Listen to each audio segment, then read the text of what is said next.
আজি আকৌ আপোনালোকৰ লগত মই টিউটৰ ছাৰ বাইদেউসকলৰ বিষয়ে দুই একাৰে শ্বেয়াৰ কৰিম যিহেতু টিউটৰ ছাৰ বাইদেউসকলৰ একো এবোৰি সমস্যাৰে জৰ্জৰিত হৈ আছে আৰু সেই সমস্যাবিলাক অসম চৰকাৰে বৰ্তমানলৈকে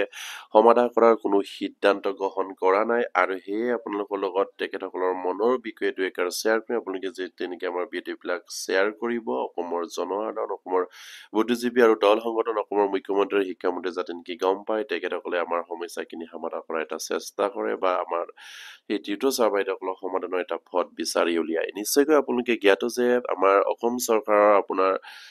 যোৱা ৰাতিত এটা গুৰুত্বপূৰ্ণ কেবিনেট হৈ গৈছে আৰু সেই কেবিনেটতো আমাৰ টিউটৰ ছাৰ বাইদেউসকলৰ কাৰণে কোনো এটা সিদ্ধান্ত গ্ৰহণ নকৰিলে আৰু সেয়া খুবেই এটা দুখৰ বিষয় আমাৰ টিউটৰ ছাৰ বাইদেউসকলে কাৰণ প্ৰত্যেকটো কেবিনেটক আমাৰ টিউটৰ ছাৰ বাইদেউসকলে আশাৰে বাট চাই আছে সেই কেবিনেটত কিবা টিউটৰ ছাৰ বাইদেউসকলৰ ভাল খবৰ আহিব নেকি কিন্তু নাই অহা নিশ্চয় আপোনালোকে হয়তো জ্ঞাত আপোনাৰ 29 অক্টোবৰ তাৰিখে এটা গুৰুত্বপূৰ্ণ কেবিনেট বৈঠক হৈছে অসম চৰকাৰৰ সেই কেবিনেট বৈঠকতো কিন্তু আমাৰ টিউটৰ ছাৰ বাইদেউসকলৰ সমস্যাৰ প্ৰতি অসম চৰকাৰে কোনো এটা সিদ্ধান্ত গ্ৰহণ নকৰিলে আৰু টিউটৰ ছাৰ বাইদেউসকলে হয়তো আশা কৰিছিলে মাননীয় শিক্ষামন্ত্ৰী কোৱাৰ দৰে আমাৰ অক্টোবৰ মাহৰ কোনোবা এটা কেবিনেটত টিউটৰ ছাৰ বাইদেউসকলৰ সমস্যাখিনি সমাধান কৰাৰ সিদ্ধান্ত ল'ব বা তাত প্ৰস্তাৱ গ্ৰহণ কৰিব আৰু অক্টোবৰ 6 তাৰিখৰ পৰা 29 তাৰিখলৈকে নিশ্চয়কৈ আমাৰ অসম চৰকাৰ 3টা বা 4টাকৈ কেবিনেট হৈ গ'ল কিন্তু সেই কেবিনেটত এতিয়ালৈকে আমাৰ টিউটৰ ছাৰ বাইদেউসকলৰ সমস্যাখিনি সমাধান কৰাৰ কোনো প্ৰস্তাৱ নোলাল বিষয়টো নিশ্চয় আপোনালোকে জ্ঞাত শিক্ষামন্ত্ৰীগৰাকী আমাৰ সেই টিউটৰ ছাৰ বাইদেউসকলক প্ৰতিশ্ৰুতি প্ৰদান কৰিছিলে অক্টোবৰ মাহৰ কেবিনেটত আপোনালোকৰ সমস্যাখিনি সমাধান কৰা হ'ব মুখ্যমন্ত্ৰীৰ লগত আলোচনা কৰি সেইখিনি তাত কেবিনেটত উত্থাপন কৰি এই আগন্তুক যিখিনি বাজেট অধিৱেশন সেই বাজেট অধিৱেশনত সম্পূৰ্ণৰূপে সমাধান কৰাৰ সিদ্ধান্ত গ্ৰহণ কৰিছিলে মাননীয় শিক্ষামন্ত্ৰী গৰাকীয়ে কিন্তু আজিলৈকে কোনো এটা কেবিনেটত আপোনাৰ অক্টোবৰ মাহৰ কোনো এটা কেবিনেটতে টিউটৰ ছাৰ বাইদেউসকলৰ সমস্যাৰ বিষয়ে সমাধান কৰাৰ বা আলোচনা কৰা দেখা নগ'ল আৰু সেইবাবে টিউটৰ ছাৰ বাইদেউসকল হতাশাত ভুগিবলগীয়া হৈছে আৰু টিউটৰ ছাৰ বাইদেউসকলকো মই বাৰম্বাৰকৈ অনুৰোধ জনাই আহিছো শিক্ষামন্ত্ৰী গৰাকীয়ে যি ধৰণে আপোনালোকক প্ৰতিশ্ৰুতি প্ৰদান কৰিছিলে সেইমতে তেখেতসকলে কাম কৰিব নোৱাৰে তেখেতসকলক অকল প্ৰতিশ্ৰুতিৰ শিক্ষামন্ত্ৰী আপোনালোকৰ বাবে আপোনালোকৰ লগত কেৱল আলোচনা কৰি আপোনালোকৰ সময়খিনি অতিবাহিত কৰি আহিছে আপোনালোকৰ সমাধানৰ সূত্ৰ কোনো এটা গতি পথ এতিয়ালৈকে শিক্ষামন্ত্ৰীয়ে উলিয়াব পৰা নাই বা তেখেতসকলৰ হয়তো নিজাববীয়াকৈ কোনো এটা সিদ্ধান্ত লোৱাৰ হয়তো তেখেতৰ ক্ষমতা নাই বুলি ক'ব লাগিব যিহেতু শিক্ষামন্ত্ৰী গৰাকীয়ে বাৰম্বাৰকৈ প্ৰতিশ্ৰুতি প্ৰদান কৰাৰ পাছতো যে আমাৰ সেই টিউটৰ ছাৰ বাইদেউসকলৰ সমস্যাখিনি সমাধান কৰিব নোৱাৰে তেখেতৰ বিভাগৰ মুৰব্বী হিচাপে বিভাগৰ অভিভাৱক হিচাপে তেখেতসকলৰ বিভাগত যিখিনি সমস্যা আছে তেখেতসকলৰ যিখিনি মেইন সমস্যা বুলি ক'বলৈ হ'লে নিশ্চয়কৈ এই টিউটৰ শিক্ষকৰ সমস্যাখিনিওতো পৰে কাৰণ তেখেতসকলেও কৰ্মত নিয়োজিত হৈ শিক্ষকৰ দৰে কাম কৰি আছে কিন্তু তেখেতসকলক সামান্য এটা ফাৰিটুকি প্ৰদান কৰি প্ৰত্যেকটো কেবিনেটে তেখেতসকলে হয়তো কয় অহা কেবিনেটত আপোনালোকৰ বিষয়ে আলোচনা কৰা হ'ব প্ৰত্যেকটো আলোচনাতে তেখেতসকলক প্ৰতিশ্ৰুতি প্ৰদান কৰে আপোনালোকৰ সমস্যাখিনি সমাধান কৰা হ'ব আপোনালোকৰ আমুকটো কেবিনেটত এইখিনি সমাধান কৰা হ'ব অক্টোবৰ মাহত 4টা 5টাকৈ কেবিনেট হ'ব সেই কেবিনেটত সিদ্ধান্ত গ্ৰহণ কৰা হ'ব সেইখিনি ক'ত গ'ল সেইখিনি নিশ্চয়কৈ আমাৰ শিক্ষামন্ত্ৰী গৰাকীয়ে মিছাকৈ আপোনালোকক প্ৰতিশ্ৰুতি প্ৰদান কৰিছিলে কাৰণ আপোনালোকৰ সময়খিনি অতিবাহিত কৰাবৰ কাৰণে আপোনালোকৰ আন্দোলনখিনি হয়তো ৰখাবৰ কাৰণে আপোনালোকক আন্দোলনৰ পৰা হয়তো আপোনালোকে আন্দোলন কৰাৰ সিদ্ধান্ত যাতে নেকি গ্ৰহণ নকৰে সেই ধৰণে তেখেতসকলে আপোনালোকৰ সময়খিনি অতিবাহিত কৰি আহিছে আৰু সেইদৰে যদি শিক্ষামন্ত্ৰীক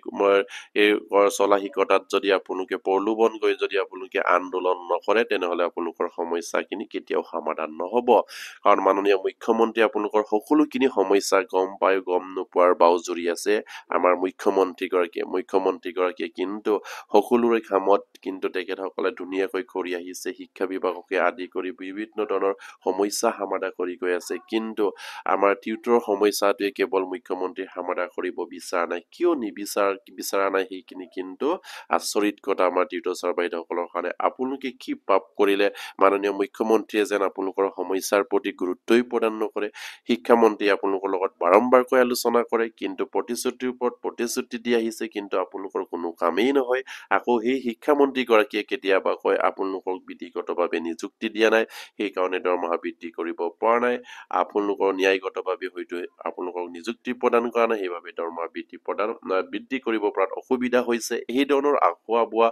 তেখেতসকলে বিভিন্ন ধৰণৰ মত পোষণ কৰি আহিছে বা তেখেতসকলে কথা কৈ আহিছে সেইখিনিত কিন্তু আপোনালোকে ভুল মূল গৈ আছে কাৰণ বিধিগতভাৱে নিযুক্তি যদিহে দিয়া নাই তেনেহলে আজিলৈকে কিয় তেখেতসকলে আমাৰ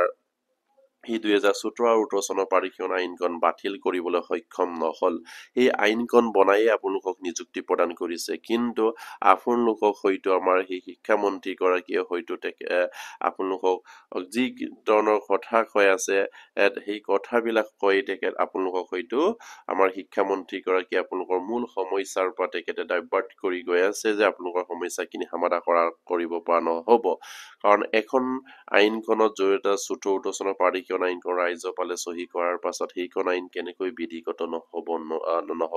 আপোনাৰ নহব সেইখিনি মাননীয় শিক্ষামন্ত্ৰীক প্ৰশ্ন কৰিব লাগে তেখেতে যে মুখৰ আগত আজি আহে তাকেই কৈ দিয়ে সেয়া কেতিয়াও সম্ভৱ নহব আৰু মানি লোৱা নহব কিন্তু তেখেতসকলে যি ধৰণৰ কথাবিলাক কৈ আছে সেইমতে টিউটৰ ছাৰ বাইদেউসকলে মনা নাই টিউটৰ ছাৰ বাইদেউসকলৰ সম্পূৰ্ণ দাবী মানিবই লাগিব আৰু যেতিয়ালৈকে নামানে তেতিয়ালৈকে সেই টিউটৰ ছাৰ বাইদেউসকলে তীব্ৰভাৱে আন্দোলন কৰি যাব আৰু এতিয়াও তেখেতসকলে হয়তো নৱেম্বৰ মাহৰ ফাৰ্ষ্ট উইকত আন্দোলনৰ সিদ্ধান্ত গ্ৰহণ কৰিব কেন্দ্ৰীয় কমিটিয়ে অলৰেডি হয়তো সেইখিনি ডেট ঘোষণা কৰিবলৈ বাট চাই আছে আমাৰ কিছুমান টিউটৰ ছাৰ বাইদেউসকলৰ আলোচনাৰ মৰ্মে তেখেতসকলে সেইখিনিলৈ বাট চাই আছে যিটো আন্দোলনৰ সিদ্ধান্ত ল'ব সেই আন্দোলনত অসমৰ চুকে কোণে থকা প্ৰতিটো টিউটৰ ছাৰ বাইদেউসকলে ওলাই আহিব আৰু সেই আন্দোলন কৰাত আৰু মূল জগৰীয়াই হ'ব নিশ্চয়কৈ আমাৰ শিক্ষামন্ত্ৰী গৰাকী কাৰণ তেখেতে বাৰম্বাৰকৈ প্ৰতিশ্ৰুতি প্ৰদান কৰি আমাৰ টিউটৰ ছাৰ বাইদেউসকলৰ সমস্যাখিনি সমাধান কৰিব নোৱাৰাৰ কাৰণে সেই টিউটৰ ছাৰ বাইদেউসকলে আন্দোলনত নামিবলগীয়া হৈছে আৰু আন্দোলনৰ দৰে কাৰ্যসূচী ল'বলৈ তেখেতসকলে বাধ্য হৈছে আমাৰ শিক্ষামন্ত্ৰী গৰাকীক যিদিনাই লগ কৰে তেতিয়াই আবুৱা প্ৰতিশ্ৰুতি প্ৰদান কৰি আমাৰ সেই টিউটৰ ছাৰ বাইদেউসকলৰ মনত যিখিনি শান্তি লভিবলৈ দিয়া তাকে আৰু পাছত সেইখিনি কাম নহয়গে তেখেতৰ মুখতে সীমাবদ্ধ হৈ থাকে কাগজে পত্ৰে সেইখিনি হাক নাবাঢ়ে আৰু সেয়া খুবেই এটা গুৰুত্বপূৰ্ণ বিষয় আৰু টিউটৰ ছাৰ বাইদেউসকলে কিমান সহ্য কৰিব আজি 5 বছৰ সহ্য কৰিলে তেখেতসকলে আপোনাৰ 2021 চনৰ 5 ফেব্ৰুৱাৰী তাৰিখৰ পৰা এতিয়ালৈকে তেখেতসকলে সহ্য কৰি আছে মাননীয় মুখ্যমন্ত্ৰীটো নিযুক্তি দিয়াৰে পৰা তেখেতসকলে টিউটৰ ছাৰ বাইদেউসকলে কেন্দ্ৰীয় কমিটি আজিলৈকে লগ কৰিব নিদিলে বা লগ কৰাৰ ইচ্ছা প্ৰকাশ নকৰিলে কি কাৰণ ৰাখিব পাৰে এটা সন্ধাৰ বিষয়ববীয়াসকলৰ লগত আলোচনা কৰিলে মাননীয় মুখ্যমন্ত্ৰীৰ কি ক্ষতি হয় সেয়া আমাৰ টিউটৰ ছাৰ বাইদেউসকলে জানিব বিচাৰিছে কাৰণ ইমানখিনি তেখেতসকলক আবেদন নিবেদন কৰাৰ পাছতো যে তেখেতসকলে সময় উলিয়াই আমাৰ এই টিউটৰ ছাৰ বাইদেউসকলক লগ নিদিয়ে আৰু লগ কৰি আমাৰ সমস্যাৰ প্ৰতি তেখেতসকলে সজাগ নহয় কিহৰ বাবে তেখেতসকলক সেইদৰে ৰখাই থৈছে কেৱল আপোনাৰ ৰাজনীতি মুনাফা আদায় কৰিবৰ কাৰণেই যে টিউটৰ ছাৰ বাইদেউসকলক কিবা ৰখাই থৈছে নেকি সেয়া টিউটৰ ছাৰ বাইদেউসকলৰ সন্দেহ হৈছে আৰু সেইদৰে যদি কৰি থাকিলে টিউটৰ ছাৰ বাইদেউসকলৰ ভৱিষ্যত কি হ'ব তেখেতসকলৰ পৰিয়ালৰ ভৱিষ্যত সুৰক্ষিত কিদৰে হ'ব সেই অসম চৰকাৰে চিন্তা কৰিব লাগে সেই টিউটৰ ছাৰ বাইদেউসকলক সকলো চৰকাৰী সা সুবিধা প্ৰদান কৰিব লাগে পেঞ্চনৰ পৰা আদি কৰি যিখিনি আছে এই সকলোবিলাক তেখেতসকলৰ পৰিয়ালৰ কথা চিন্তা কৰি তেখেতসকলৰ ভৱিষ্যতৰ কথা চিন্তা কৰি তেখেতসকলে সেইখিনি সুবিধা প্ৰদান কৰিব লাগিছিলে কিন্তু আজিলৈকে সেইখিনি প্ৰদান কৰাটো বাদেই তেখেতসকলৰ দৰমহা বৃদ্ধিৰ এই বিষয়টো অসম চৰকাৰে তেওঁলোকে সিদ্ধান্ত গ্ৰহণ নকৰিলে আৰু সেইবাবে তেখেতসকলে খুব উজাৰিছে আৰু সেইবাবে তেখেতসকলে সিদ্ধান্ত লৈছে অহা আগন্তুক যিখিনি নৱেম্বৰ মাহৰ ফাৰ্ষ্ট উইকত তেখেতসকলে গুৰুত্বপূৰ্ণ আন্দোলন কৰিব যদিহে শীতকালীন অধিৱেশনত টিউটৰ সমস্যাটো যদি সমাধান নকৰে তেনেহলে তেখেতসকলে আকৌ তীব্ৰভাৱে আকৌ আন্দোলন কৰাৰ সিদ্ধান্ত গ্ৰহণ কৰিছে আৰু অনশনৰ কাৰ্যসূচী তেখেতসকলে হাতত লৈছে আৰু সেয়েহে মাননীয় মুখ্যমন্ত্ৰী আৰু শিক্ষামন্ত্ৰীয়ে তেখেতসকলৰ সমস্যাখিনি অতি সোনকালে সমাধান কৰাৰ চেষ্টা ৰাখক বা তেখেতসকলৰ বিষয়ববীয়াৰ লগত আলোচনাত মিলি অন্তত সেই টিউটৰ ছাৰ বাইদেউসকলৰ সমস্যাখিনি কিদৰে আগবাঢ়িলে সমস্যাখিনি সমাধান হ'ব পাৰে সেইখিনি অসমৰ মাননীয় মুখ্যমন্ত্ৰীয়ে চিন্তা কৰিব লাগিছিলে কিন্তু আজি পৰ্যন্ত চিন্তা নকৰা নাই বা আমাৰ সেই টিউটৰ ছাৰ বাইদেউসকলৰ লগত আলোচনা কৰা নাই সেই টিউটৰ ছাৰ বাইদেউসকলক খুব এটা মনত খুব উজাৰি তেখেতসকলে সিদ্ধান্ত ল'বলৈ বাধ্য হৈছে যে আকৌ নৱেম্বৰ মাহত তেখেতসকলৰ তীব্ৰভাৱে আন্দোলন হ'ব আৰু অনশনৰ দৰে কাৰ্যসূচী হাতত ল'বলৈ গৈ আছে আৰু মাননীয় মুখ্যমন্ত্ৰী আৰু শিক্ষামন্ত্ৰী আপোনালোকে যদি আমাৰ ভিডিঅ'বিলাক যদি চাই আছে তেনেহলে নিশ্চয়কৈ আমাৰ টিউটৰ ছাৰ বাইদেউসকলৰ পৰিয়ালৰ কথা এবাৰ চিন্তা কৰি তেখেতসকলৰ সমস্যাৰ বিষয়ে আপোনালোকে বুজ লওক আৰু এই সমস্যাবিলাক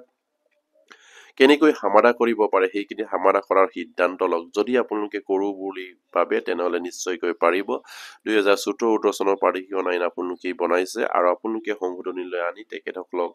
টিউটৰৰ পৰা টিচাৰ আপগ্ৰেড কৰা এটা প্ৰচেছ কৰক বা চেষ্টা কৰক সেয়া আপোনালোকলৈ তেখেতসকলে বিনম্ৰভাৱে অনুৰোধ জনাইছে আৰু সেইদৰে যদি তেখেতসকলৰ সমস্যাখিনি যদি সমাধান কৰে তেখেতসকলৰ কোনো আন্দোলন কৰিবলগীয়া নাই বা তেখেতসকলৰ কোনো আপোনাৰ ধৰণৰ কাৰ্যসূচীৰ দৰে সিদ্ধান্ত ল'বলগীয়া নাই কাৰণ তেখেতসকলৰ যদি সমস্যাই সমাধান কৰে তেনেহলে কিয় তেখেতসকলে আন্দোলন বা ধৰ্ণাৰ কাৰ্যসূচী হাতত ল'ব সেয়ে বুজি মাননীয় মুখ্যমন্ত্ৰী আৰু শিক্ষামন্ত্ৰীক তেখেতসকলে বাৰম্বাৰকৈ অনুৰোধ জনাইছে আমাৰ সমস্যাখিনি মাননীয় মুখ্যমন্ত্ৰী অকমান গুৰুত্ব প্ৰদান কৰক কাৰণ শিক্ষামন্ত্ৰীগৰাকীয়ে যি ধৰণৰ আলোচনাত মিলিত হয় সেইদৰে তেখেতৰ কাম কৰিব পৰা শক্তি নাই সেয়ে আমাৰ টিউটৰ ছাৰ বাইদেউসকলে গম পালে আৰু এতিয়া মাননীয় মুখ্যমন্ত্ৰীলৈ বাৰম্বাৰকৈ তেখেতসকলে অনুৰোধ জনাইছে মাননীয় মুখ্যমন্ত্ৰী আমাৰ সেই টিউটৰ ছাৰ বাইদেউসকলৰ কামখিনি চকু দিব লাগে আৰু অতি সোনকালে সমাধানৰ এটা পথ উলিয়াব লাগে আৰু টিউটৰ ছাৰ বাইদেউসকলক টিউটৰ ওপৰত শিক্ষকসকলে আপগ্ৰেড কৰিবলৈ তেখেতসকলে বিনম্ৰভাৱে অনুৰোধ জনাইছে আৰু সেই আশাৰে বাট চাই আছে আৰু সেইখিনি মাননীয় মুখ্যমন্ত্ৰীয়ে কৰিব বুলি আমাৰ টিউটৰ ছাৰ বাইদেউসকলেও এতিয়া তেখেতসকলে আশাবাদী আৰু আগন্তুক শীতকালীন অধিৱেশনত যাতে নেকি মাননীয় মুখ্যমন্ত্ৰীয়ে এই ধৰণৰ সিদ্ধান্ত লয় যদি LPMৰ ক্ষেত্ৰত টিউটৰসকলক টেট জাপি দিছে সেই টেটখিনি সংশোধনীলৈ আনিব লাগে তেখেতসকলৰ এক্সপেন্সৰ ভিত্তিত টিউটৰ বা টিচাৰ আপগ্ৰেড কৰিব লাগে বুলি তেখেতসকলে দাবী উত্থাপন কৰি আহিছে আৰু সেইমতে আপোনালোকে যদি কৰি দিয়ে তেনেহলে নিশ্চয়কৈ টিউটৰ ছাৰ বাইদেউসকলক কোনো এটা আন্দোলন বা ধৰ্ণা কাৰ্যসূচী হাতত ল'ব নালাগে বা তেখেতসকলে এনেধৰণৰ সিদ্ধান্ত নলয় আৰু মাননীয় মুখ্যমন্ত্ৰীক তেখেতসকলে অতি আগ্ৰহেৰে তেখেতসকলে বাট চাই আছে যে মাননীয় মুখ্যমন্ত্ৰী কিবা নহয় কিবা আমাৰ টিউটৰ ছাৰ বাইদেউসকলে বিষয়ে চিন্তা কৰিছে নাই তেখেতসকলে আমাৰ টিউটৰ ছাৰ বাইদেউসকলৰ সমস্যাখিনি পাৰ্মানেণ্টলি সমাধান কৰাৰ সিদ্ধান্ত ল'ব বা তেখেতসকলক টিউটৰ বা টিচাৰ আপগ্ৰেড কৰাৰ এটা সিদ্ধান্ত ল'ব বুলি তেখেতসকলে আশাৰে বাট চাই আছে আৰু শীতকালীন অধিৱেশনত সেইখিনি যেন তেখেতসকলে কৰিব বুলিও আমাৰ টিউটৰ ছাৰ বাইদেউসকলে আশা কৰি আছে আৰু সেয়া মাননীয় মুখ্যমন্ত্ৰীয়ে তেখেতসকলে অনুৰোধ জনাইছে যাতে নেকি আমাৰ সেই টিউটৰ শিক্ষকৰ সমস্যাখিনি শিক্ষামন্ত্ৰীয়ে যদি সমাধান কৰিব নোৱাৰে তেনেহলে মাননীয় মুখ্যমন্ত্ৰীয়ে নিশ্চয়কৈ পাৰিব আৰু সেয়েহে মাননীয় মুখ্যমন্ত্ৰীক তেখেতসকলৰ ফালৰ পৰা অনুৰোধ জনাইছে যাতে নেকি সেই টিউটৰ ছাৰ বাইদেউসকলৰ সমস্যাখিনি সমাধান কৰাৰ এটা সিদ্ধান্ত শীতকালীন অধিৱেশনত ল'ব তেখেতসকলক পূৰ্ণ পৰ্যায়ৰ শিক্ষকসকলে আপগ্ৰেড কৰাৰ এটা সুবিধা প্ৰদান কৰিব বুলি তেখেতসকলে আশা কৰিছে আৰু সেয়া আমাৰ ফালৰ পৰা মাননীয় মুখ্যমন্ত্ৰীক অনুৰোধ জনাইছো আপুনি কৰো বুলি যদি ভাবে তেনেহলে নিশ্চয়কৈ আপুনি পাৰিব কাৰণ সেই টিউটৰ ছাৰ বাইদেউসকলৰ সমস্যাখিনি কেৱল আপোনাৰ এটা কলমৰ শ্বহীদ হৈ যাব বুলি আমি এই ভাবো যিহেতু তেখেতসকলৰ ওপৰত যিখিনি LPM ক্ষেত্ৰত টেট জাপি দিছে সেই টেটখিনি আপুনি সংশোধনীলৈ আনক 2014 চনৰ পাৰ্টিকৰণৰ আইনৰ ভিত্তিত আৰু সেই আইনখন সংশোধনী কৰি তেখেতসকলৰ এক্সপেন্সৰ ভিত্তিত টিউটৰ বা টিচাৰ আপগ্ৰেড কৰা এটা সুবিধা প্ৰদান কৰিব বুলি আশা কৰিছো আৰু আমাৰ ফালৰ পৰা মাননীয় মুখ্যমন্ত্ৰীক অনুৰোধ জনাইছো আৰু প্ৰতিগৰাকী টিউটৰ গুৰুৱে যাতে নেকি এইবিলাক ভিডিঅ' শ্বেয়াৰ কৰি দিব অসমৰ মাননীয় মুখ্যমন্ত্ৰী আৰু শিক্ষামন্ত্ৰী যাতে নেকি দৃষ্টিগোচৰ হয় আৰু আমাৰ সমস্যাৰ বিষয়ে অন্তত চিন্তা কৰিবলৈ বাধ্য হয় সেয়ে কামনা কৰিছো আৰু আজি ভিডিঅ'টো ইমানতে কৰিলো নমস্কাৰ জয় অসম।